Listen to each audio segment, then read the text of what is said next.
উৎপাদন পর্যায়ে একটি ডিমের উৎপাদন খরচ হচ্ছে 10 টাকা 29 পয়সা, কিন্তু এই ডিমটা যদি 12.5 টাকা পর্যন্ত ভোক্তা পর্যায়ে বিক্রি হয়, যতটা হাত বদল হয় প্রত্যেকে লাভ রেখে, তবে যৌক্তিক মূল্য। কিন্তু এই মূল্যটা কিন্তু আসলে বাজারে বাস্তবায়িত হয় না।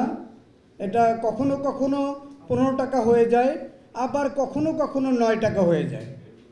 এর কারণ হলো যে একটা মেসেজ আসে বাজার থেকে, এবং যাদের নামে মেসেজটা আসে তারাও অস্বীকার করেন যে তারা মেসেজ দেন না।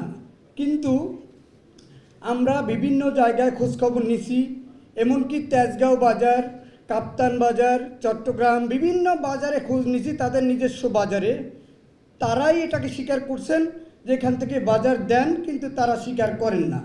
তবে এটার একটা সুযোগ, তারা যে বাজারটা দিচ্ছেন একমাত্র তাদের ব্যবসার স্বার্থে, ব্যবসার পলিসি, যেটা হচ্ছে একজন উৎপাদনকারী খামারি ডিম উৎপাদন করেন, কর্পোরেট গ্রুপরা তো দাম নির্ধারণ করতে পারেন যেহেতু তারা উৎপাদন করেন, কিন্তু আমরা প্রান্তিক খামারিরা দাম নির্ধারণ করতে পারি না।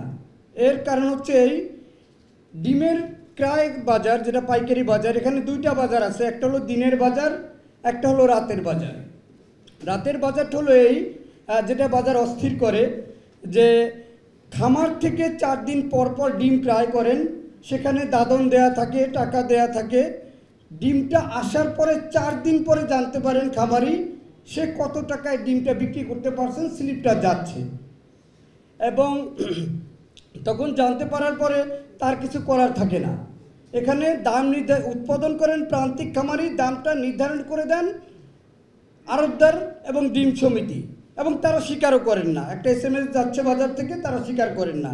সেখানে একটু বলে দেয় যে 4 দিন পর পর ডিম আসে, রাতে প্রথমে তেজগাঁও ডিম সমিতি বা যে কোনো ডিম সমিতিতে ডিমটা আসে, এখান থেকে রাতেই সাপ্লাই করে দেওয়া হয় যারা খুচরা দোকানদার, নিউ মার্কেট, শান্তিনগর বিভিন্ন বাজারে। এরপরে সকালে একটা SMS করে ক্রয় বাজার দেওয়া হয়, মানে খামারিদের বাজার, ওই বাজারের উপর নির্ভর করে তারা ক্রয় বিক্রয় করেন। এখানে এই দিনের বাজার আর রাতের বাজার স্যার এটাকে বন্ধ করতে হবে, যে খামার থেকে যদি ডিম কিনতে হয় তাহলে তার মূল্য নির্ধারণ করে কিনতে হবে। সেখানে খামারের মূল্য নির্ধারণ করবে, সে সেই দামে ডিম কিনবে উৎপাদন খরচের বিপরীতে।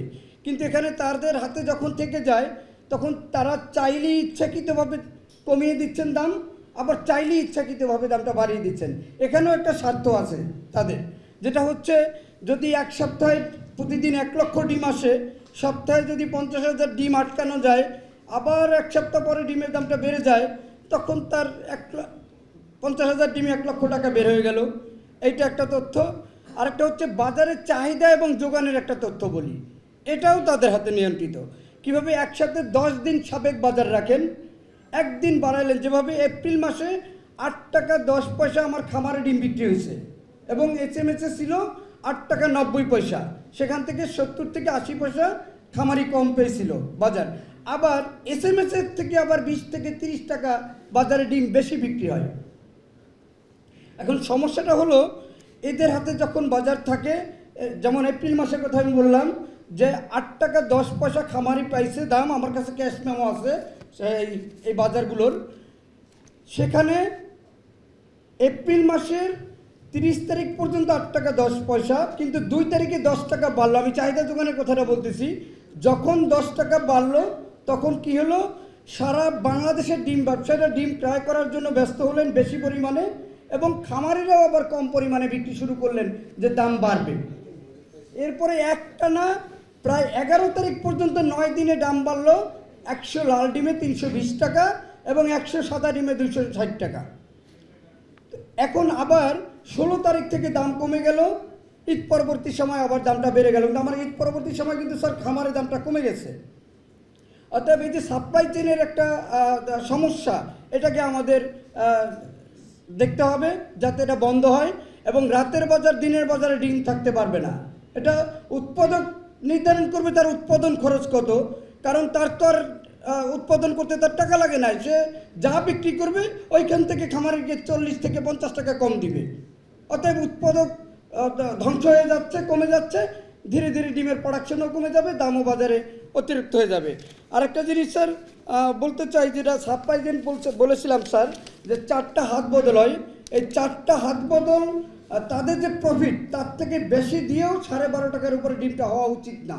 সেখানে আমি তাদের সাথে কথা বলেছি, যারা এটার সাথে ইনভলভ আছে সবাই এটা এগ্রি। কিন্তু তারপরেও স্যার দেখেন, আমরা বাজারকে স্থির করতে পারতেছি না। কেউ না কেউ গেম খেলতেছেন, কিন্তু তারা স্বীকার করছেন না।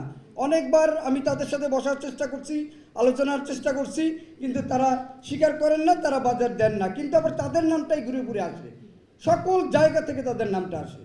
12.5 টাকা পর্যন্ত ডিমের দাম যৌক্তিক স্যার। এটাকে আপনারা একটু পর্যবেক্ষণ করে স্যার, যাতে ডিমের দামটা একটা লেভেল থাকে যে একেবারে 10 টাকার নিচেও না আসে, আবার 12.5 টাকার উপরেও না যায় স্যার, এরকম একটা কিছু করতে হবে। কারণ যখন কমে যায় বাজারের দাম, তখন খামারি 8 টাকায় বিক্রি করে স্যার। আপনারা এই হিসাবটা বলছেন যে 10 টাকা 88 পয়সা উৎপাদন খরচ, 8 টাকায় বিক্রি করতে হলে স্যার সে কিন্তু আর টিকতে পারে না। ক্ষুদ্র খামারি, কর্পোরেটর হতে টিকতে পারে, তাদের উৎপাদন খরচ কম এবং বেশি পরিমাণে প্রোডাকশন করেন। কিন্তু আমাদের প্রান্তিক খামারিরা 1000, 2000, 4000, 5000 ডিম উৎপাদন করেন।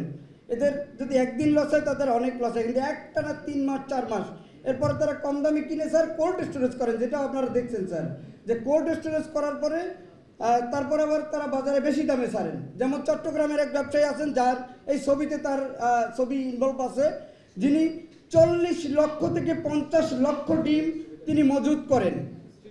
40 লক্ষ থেকে 50 লক্ষ ডিম মজুত করেন রমজান এবং শীতে। তারা চাহিদা যোগান। সবসময় বলে যান মুরগি মারা গেছে, ডিমের উৎপাদন কমে গেছে, হরতাল, অবরোধ, শীত, মাছ, তাদের ডিম ব্যবসায়ীদের একটা হলো মানে কমন একটা বক্তব্য, যে মাঝখানে বসা আছে একেবারে সামনে, এই যে সামনে, ইনি 40 থেকে 50 লক্ষ ডিম রমজানে মজুত করেন। এবং সারা বাংলাদেশের ডিম ব্যবসায়ীরা যখন ডিমের দামটা কমে, চাহিদার তুলনায় স্যার 1 টাকা কমে বাজারে, কিন্তু তারা মজুত করতে পারায় 3 টাকা কমিয়ে দেন। এবং তাদের মোট কথা মাথা খারাপ হয়ে যায় যে কিভাবে তারা ডিমকে মজুত করবে, এবং বলে যে আমাদের এটা একটা সিজন, আমরা একটা আশায় থাকি। খামারি উৎপাদন করে, সেই উৎপাদন খরচের কমে কিনে ডিম মজুত করবে, এটা তারা আশায় থাকে তাদের প্রফিট করার জন্য। 1 মাস 2 মাসে 2 টাকা 3 টাকা করে প্রফিট। এবং ডিমের বাজারে একটা অরাজকতা চলছে। যেমন আগে শেষ করতেছি স্যার একটু স্যার, যেটা স্যার আগে যাদের আগে বাজারে অস্থির হয়েছে, জাতীয় ভোক্তা অধিকার সংরক্ষণ অধিদপ্তর হস্তক্ষেপ করছেন, বাজার কিন্তু আবার ঠিক হয়ে গেছে। কিন্তু এখন সরকার কয়েকটা গ্রুপকে মামলা করছেন, জরিমানা করছেন, সেটা অ্যাসোসিয়েশন এবং কোম্পানি। কিন্তু এখন একটা চক্রকে থামানো যাচ্ছে না, এই চক্রকে থামাতে হবে স্যার, যাতে SMS না আসে, এবং সরকারের পক্ষ থেকে যে মূল্য নির্ধারণ করবে এটা যাতে আমরা সবাই মিলে স্যার, আমাদেরকে নিয়ে যদি স্যার করা হয় যে প্রান্তিক খামারিদেরকে স্যার উৎপাদনের ন্যায্য মূল্য দিতে হবে। তা না হলে স্যার উৎপাদন কমে গেলে স্যার বাজার সংকট সৃষ্টি হবে। ধন্যবাদ সকলকে। আসসালামু আলাইকুম।